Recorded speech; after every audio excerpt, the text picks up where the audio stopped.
That's the truth. Today, Elon, I think the British public are telling the world that they're ready to fight back. Good. Yes.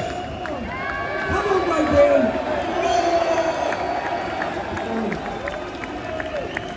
We've inspired the nation.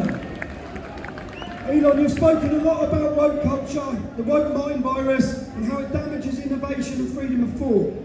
We know that DEI often sees people getting jobs when they definitely don't deserve them. Do you think this culture is holding back progress in the West? And what do you think needs to happen to reverse it? Yeah, I'm appealing to sort of common sense and fairness. I want to emphasize just common sense and fairness, which is that we should make our decisions based on merit, on how if somebody is talented and hardworking, then that should be the only means of advancement. There should not be discrimination on the basis of sex or religion or any race or anything else. And what a lot of the woke stuff is, it's actually super racist, it's super sexist, and it's often it's anti-religion, but only anti-Christian. Like, why only anti-Christian? That's unfair. So this is why, again, my message is to the reasonable middle.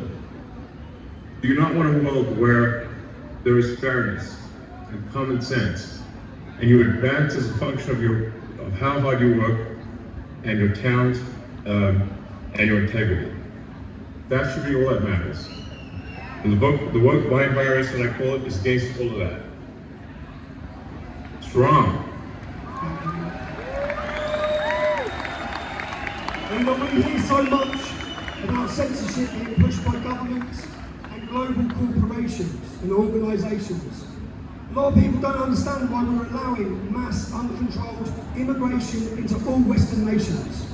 Do you believe that there are powerful forces outside of elected officials, someone controlling governments, that are trying to control the flow of information, and how do we resist that pressure? Yeah, I think when you look at the behavior of organizations or people, you have to say, what is the incentive for these organizations? And frankly, there's a massive incentive on the left to import voters. So if they can't convince their nation to vote for them, they're going to import people from other nations to vote for them. This is a massive factor. And frankly, it's a strategy that will succeed if it is not stopped. Thus far, it is succeeding. And you see strong movements to allow people who are not from Britain to vote in Britain, to allow people who are not from France or elsewhere to vote in those countries. And thus depriving the citizens of their democratic power. It's really a voter importation thing. And if they're allowed to succeed, if this is allowed to continue, they will succeed in importing voters, swaying the elections, and taking your vote away from you. That is 100% what is happening. You know what's great? The BBC and the mass media cannot control this. I mean, the BBC is complicit in the destruction of Britain. We pay for it. Yes. We're forced to pay for it. Do you know It's insane if we don't pay for it? You're forced to pay for your own destruction. It's insane. It's unfair. It is wrong. Elon, a lot of ordinary people that are here today, they feel ignored, they feel censored, or they're labelled just for speaking up about their legitimate fears and concerns in their communities. Do you believe technology, like X or even AI, can finally give power back to those people? Or do you think it'll make censorship worse or even automate it? I mean, that's a complicated question. It really depends on what government is in charge. The government can obviously use whatever powers are available to suppress the people. And so I really think there's got to be a change of government in Britain. And we don't have another 4 years or whatever the next election is. It's too long. Something's got to be done. There's got to be a dissolution of Parliament and a new vote held. It's and really what matters is rallying the people of Britain, really getting the people of Britain to get the message out there, talk to your friends and family, and build a massive power base among the people. And like I said, you really got to appeal to the sort of average, the normal people that just want to go about their business. That are sort of in a village somewhere, they're working, they just want to mind their own business. But you've got to point out to them that if we don't take action, they won't be able to mind their own business because other people are going to come and maraud them. There's genuine risk of rape and murder, and the destruction of the country, and dissolution of the entire way of life. And so, yes, in the normal course of business, if you weren't under a massive attack, then people should go about their business and just live their lives. But unfortunately, if the fight comes to you, you don't have a choice. You have to fight. So you have to rally all of the people of Britain to fight for the future. And if this doesn't happen, there won't be a future.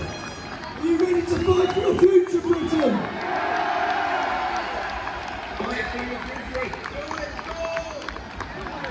Will we be gagged any longer, Britain?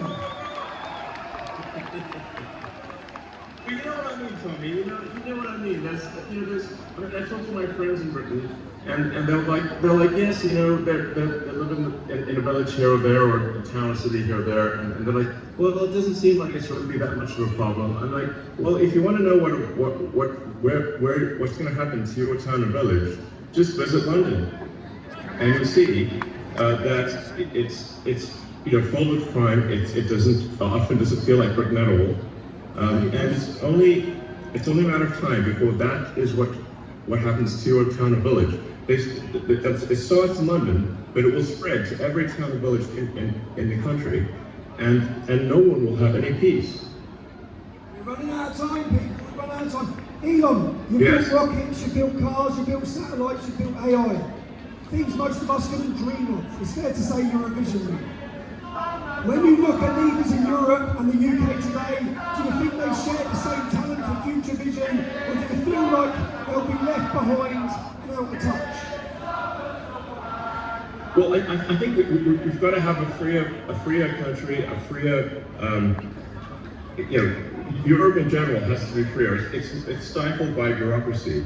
I think it's good that Britain left the EU because there's just too much bureaucracy in the EU. But frankly, instead of really going down a path of personal freedom and deregulation and getting rid of these stifling regulations, unfortunately, the British government has pretty much stayed on par with the EU, if not in some ways made the stifling regulation worse.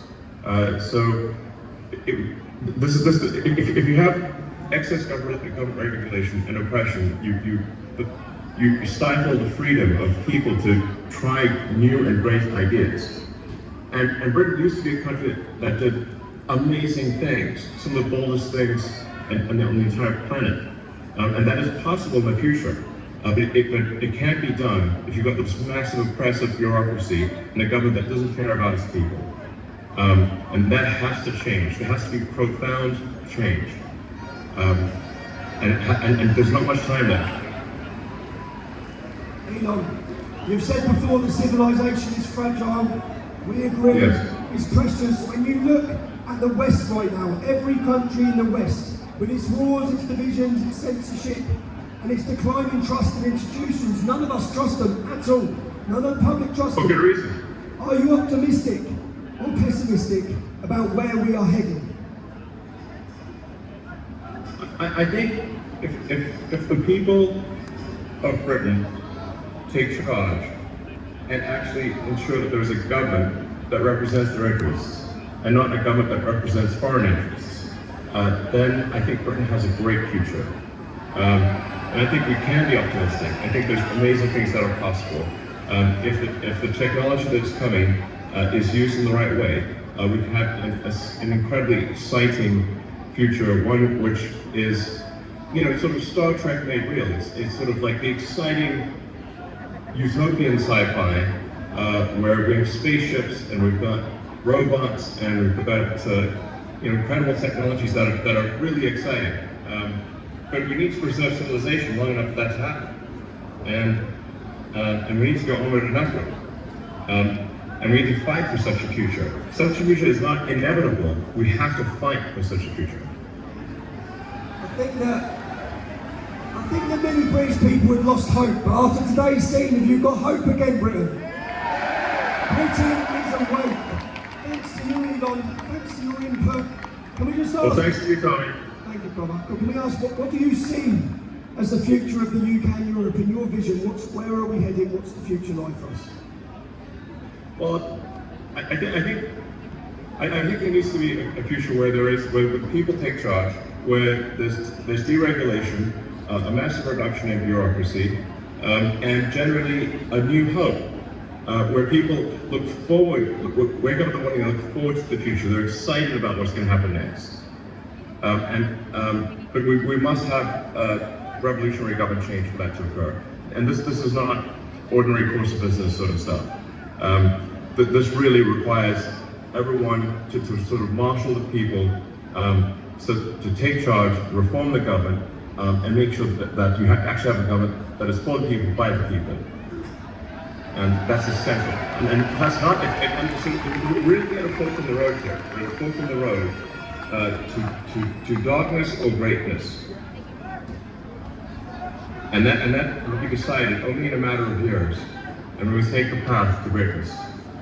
And that's the path that's exciting and inspiring and will make life worth living. Elon, you've done more than anyone to shine a torch on the crimes committed against a generation of our daughters. On behalf of everyone and on behalf of all of us in Great Britain, you know what, we wouldn't even be in the fight. Not only are we in the fight right now, but we're on the advance. Thanks to free speech being fought for us by Elon Musk. We're very grateful, sir. Thank you.